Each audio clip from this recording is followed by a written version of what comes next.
John Degenkolb is about to start his first year of racing with the Trek Segafredo team, and this is his Trek Madone. He's going to use both the Madone and the Domane depending on the nature of the course.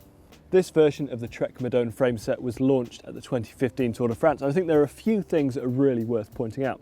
Starting at the front, we have got the flaps, which I believe may be called vectors, which hide the centre pull brake cable and mechanism just to make it look really tidy and improve the aerodynamics.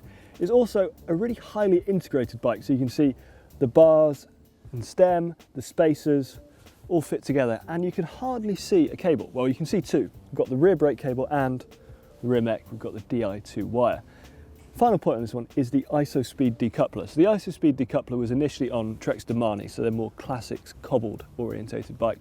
And what that does is that gives a little bit of give, if you will, so it provides a more comfortable ride, meaning that this Madone is a bike that combines aerodynamics and out-and-out speed with a bit of comfort too. Let's look at the build, and we'll start at the very top of the bike where Degenkolb uses a Bontrager Montrose Pro saddle that has carbon fibre rails. Moving forwards, the handlebars and stem on the Madone are integrated and they're very much part of the frame set. You can see just how smoothly that all fits together. Degenkolb goes for a 13cm stem, which is quite long, and he goes for 40cm bars, which are quite narrow. You'll often see professional cyclists go for 42cm bars. Shifting is provided by Shimano Dura Di2. So he has Dura Di2 levers, he has Dura Di2 sprint levers, actually nestled very close to his lever hoods, and on the tops he's got a Dura Di2 lever there, so when he's riding on the tops, climbing, that sort of thing, he can change gear too.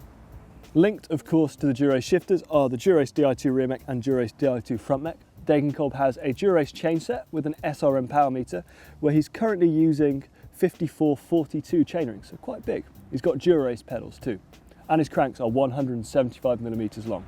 He has a Dura chain, and his cassette, which is also Dura, is an 11 through to 28. Wheels are supplied by Bontrager, and they are an Aeolus 5 in the front and an Aeolus 6 at the rear, so slightly deeper at the rear, slightly shallow at the front, just for better bike handling in crosswinds and things like that. That leaves a couple of things on the build. Degenkolb is using Veloflex Roubaix tubular tyres, and he's using Trek's bat cage bottle cages. I think it's time to get the scales out. Degenkolb's Trek Madone weighs in at 7.4 kilos, which when you consider how aerodynamic this bike is, that's a very good weight.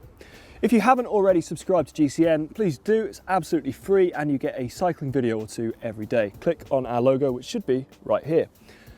If you'd like to see another Trek Madone, it's Dan Lloyd's Trek Madone. It looks very similar to this one, but probably doesn't go quite as fast. That is right there.